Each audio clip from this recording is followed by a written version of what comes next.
Hello guys, welcome back to my YouTube channel study with miss Agarwal. आज मैं आपके लिए मैथ्स का एक लेसन प्लान लेकर आई हूँ जिसका टॉपिक है स्क्वायर रूट, वर्गमूल। ये क्लास 8 के लिए है। हम अपनी वीडियो में डिस्कस करेंगे कि वर्गमूल पर लेसन प्लान कैसे बनाते हैं। सबसे पहले आपने जिस दिन लेसन प्लान पढ़ाया है उसकी डेट लिखते हैं। फिर डेट के नीचे जिस विद्यालय में आपने लेसन प्लान पढ़ाया है उस विद्यालय का नाम लिखते हैं। विषय में जिस विषय पर आपने लेसन प्लान पढ़ाया है, उपविषय में जिस उपविषय पर आपने लेसन प्लान बनाया है, प्रकरण को हमेशा इन्वर्टेड कॉमास में लिखते हैं और अंडरलाइन करके लिखते हैं। कक्षा में जिस कक्षा के लिए आपने लेसन प्लान बनाया है, कालांश में जिस कालांश में आपने लेसन प्लान पढ़ाया है और अवधि में आपने लेसन प्लान कितनी देर के लिए पढ़ाया है। देखिए, सामान्य उद्देश्य सभी लेसन प्लान के लिए सेम रहते हैं।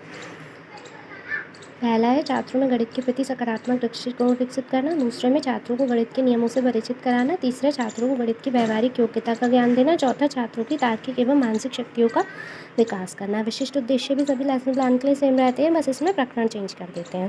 पहला है ज्ञानात्मक स्तर, छात्र वर्गमूल पहचानने में समर्थ होंगे। दूसरा है छात्र वर्गमूल का प्रत्यय स्मरण कर सकेंगे। दूसरा है बौद्धात्मक स्तर, छात्र वर्गमूल का उदाहरण प्रस्तुत कर सकेंगे, छात्र वर्गमूल की व्याख्या कर सकेंगे। प्रयोगात्मक स्तर में छात्र वर्गमूल के विषय में निष्कर्ष निकाल सकेंगे, छात्र वर्गमूल की परिकल्पना निर्माण कर सकेंगे। पूर्व ज्ञान में छात्र वर्गमूल के विषय में सामान्य जानकारी रखते हैं। देखिए, प्रस्तावना प्रश्न कैसे करते हैं, मैंने आपको अपनी प्रीवियस वीडियो में भी बताया था और फिर से बता देती हूँ कि हम जब भी हम क्लास में पढ़ाने जाते हैं तो हम बच्चों को ये नहीं बताते हैं कि उनका प्रकरण क्या है। कुछ क्वेश्चंस के थ्रू उन्हें प्रकरण तक लेकर जाते हैं और हमारा 3 या 4 क्वेश्चंस के थ्रू उन्हें प्रकरण तक लेकर जाते हैं और हमारा तीसरा या चौथा प्रश्न ऐसा होना चाहिए कि छात्र निरुत्तर हो जाए और उसका उत्तर या तो प्रकरण हो या प्रकरण से रिलेटेड हो। और पहला दूसरा प्रश्न इतना टफ नहीं होना चाहिए कि छात्र उसका उत्तर ही नहीं दे पाए। देखिए, इन्हीं बातों को ध्यान में रखते हुए मैंने प्रस्तावना प्रश्न बनाए हैं। प्रस्तावना प्रश्न में क्या होता है, पहले एक टेबल बनाते हैं, उसको 2 कॉलम्स में डिवाइड करते हैं। पहले में लिखते हैं छात्र अध्यापिका क्रियाएँ और दूसरे में लिखते हैं छात्र क्रियाएँ। सबसे पहला प्रश्न है, सबसे छोटी 2 अंकों की संख्या कौन सी है। बहुत ईजी है, छात्र बता देंगे 10। 10 की 10 से गुणा करने पर क्या आता है, छात्र बता देंगे 100। 100 10 का क्या है, वर्ग। वर्ग की प्रतिलोम संक्रिया को क्या कहते हैं, छात्र इस पर निरुत्तर हो जाएंगे। यही हमारा समस्यात्मक प्रश्न हो जाएगा। उद्देश्य कथन में छात्रों, आज हम वर्गमूल के विषय में अध्ययन करेंगे। उद्देश्य कथन में जो हम प्रकरण लिखते हैं उसे भी अंडरलाइन करके लिखते हैं और इन्वर्टेड कॉमास में लिखते हैं। सहायक सामग्री में आता है कि आपने किसकी सहायता से पढ़ा है। आवश्यक कक्षा उपयोगी उपकरण आदि, आप चाहें तो इसमें चौक, डस्टर, श्यामपट्ट आदि भी लिख सकते हैं। देखिए, आप चाहें तो इन दोनों के स्क्रीनशॉट ले सकते हैं। देखिए, नेक्स्ट है हमारा प्रस्तुतिकरण। प्रस्तुतिकरण में एक टेबल बनाते हैं, उसे 7 कॉलम्स में डिवाइड करते हैं। पहले में लिखते हैं शिक्षण बिंदु, दूसरे में उद्देश्य और प्रेक्षित व्यवहार परिवर्तन करना है। तीसरे में अगर आप छात्र अध्यापक है तो छात्र अध्यापक क्रियाएँ और छात्र अध्यापिका हैं तो छात्र अध्यापिका क्रियाएँ। चौथे में छात्र क्रियाएँ। पाँचवें में शिक्षण सहायक सामग्री / विधि। देखिए, छठे में मूल्यांकन प्रश्न और 7वें में श्यामपट्ट कार्य। पहला हमारा शिक्षण बिंदु है, पहला शिक्षण बिंदु है वर्गमूल। छात्र वर्गमूल के विषय में जान सकेंगे। स्पष्टीकरण है, जिस तरह योग की प्रतिलोम संक्रिया घटाना और गुणा की प्रतिलोम संक्रिया भाग है, इसी तरह वर्गमूल भी वर्ग की प्रतिलोम संक्रिया है। जैसे 1² = 1, अतः 1 का वर्गमूल 1 है। 2² = 4, अतः 4 का वर्गमूल 2 है। वर्गमूल को इस संकेत द्वारा व्यक्त किया जाता है। छात्र क्रियाएँ में छात्र ध्यानपूर्वक देखते व सुनते हैं। इसमें हमने व्याख्यान किया है इसलिए ये व्याख्यान विधि हो जाएगी। स्पष्टीकरण थे, देखिए जहाँ हमारा स्पष्टीकरण खत्म हुआ है उससे नेक्स्ट लाइन में हम 2 मूल्यांकन प्रश्न करते हैं। पहला है 3 का वर्ग क्या है, दूसरा है 25 किसका वर्ग है। श्यामपट्ट कार्य में आएगा, वर्ग की प्रतिलोम संक्रिया को वर्गमूल कहते हैं। जैसे 1² = 1, अतः 1 का वर्गमूल 1 है। 2² = 4, अतः 4 का वर्गमूल 2 है। वर्गमूल को इस संकेत द्वारा दर्शाया जाता है। देखिए, जहाँ पर हमारे मूल्यांकन प्रश्न खत्म होते हैं उससे नेक्स्ट लाइन में हम अपने 3 विकासात्मक प्रश्न करते हैं। पहला है हमारा वर्गमूल किसे कहते हैं, छात्र बता देंगे। वर्ग की प्रतिलोम संक्रिया को वर्गमूल कहते हैं। दूसरा है वर्गमूल को किस संकेत द्वारा दर्शाते हैं, इसे इस संकेत द्वारा दर्शाते हैं। इसमें यहाँ पे हमने प्रश्न किए हैं इसलिए ये प्रश्नोत्तर विधि हो गई। देखिए, नेक्स्ट तीसरा विकासात्मक प्रश्न हमारा नेक्स्ट शिक्षण बिंदु से रिलेटेड है। ये हमने अभी नहीं पढ़ाया है इसलिए छात्र निरुत्तर हो जाएंगे और यहाँ प्रश्न किया है इसलिए ये प्रश्नोत्तर विधि हो गई। देखिए, नेक्स्ट शिक्षण बिंदु है पूर्ण वर्ग संख्या का वर्गमूल।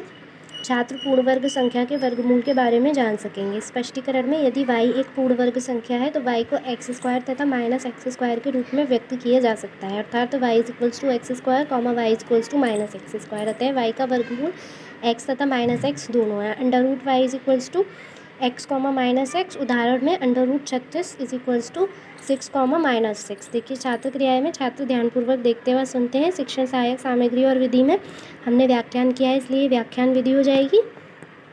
श्यामपट्ट कार्य में देखिए ये लिखना है,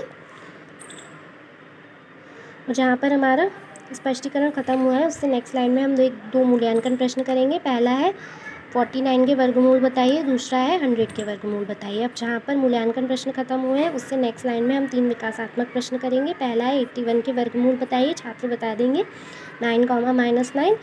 दूसरा है 25 के वर्गमूल बताइए, छात्र बता देंगे 5, -5। इसमें हमने प्रश्न किए हैं, इसलिए ये प्रश्नोत्तर विधि हो जाएगी। तीसरा विकासात्मक प्रश्न हमारा नेक्स्ट शिक्षण बिंदु से रिलेटेड होना चाहिए। देखिए पहला है गुणनखंड विधि द्वारा पूर्ण वर्ग संख्याओं का वर्गमूल कैसे ज्ञात करते हैं। ये अभी हमने नहीं पढ़ा है, इसलिए छात्र नहीं बता पाएंगे, छात्र यहाँ निरुत्तर हो जाएंगे, और ये हमने प्रश्न किया है इसलिए प्रश्नोत्तर विधि हो जाएगी। नेक्स्ट शिक्षण बिंदु है गुणनखंड विधि से पूर्ण वर्ग संख्याओं का वर्गमूल ज्ञात करना।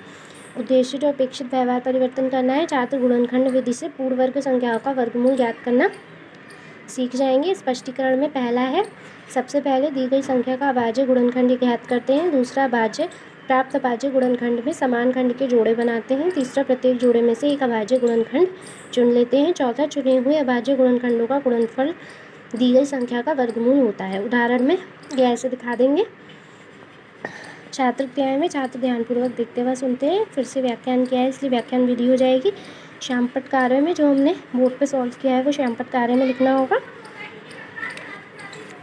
अब जहाँ पर हमारा स्पष्टीकरण खत्म हुआ है उससे नेक्स्ट लाइन में हमारे लास्ट शिक्षण बिंदु है, इसलिए नेक्स्ट लाइन में 2 मूल्यांकन प्रश्न आएंगे और उसके बाद हमारा प्रस्तुतिकरण खत्म हो जाएगा और ये टेबल को हम क्लोज कर देंगे। पहला है हमारा 121 के वर्गमूल बताइए, दूसरा है 144 के वर्गमूल बताइए।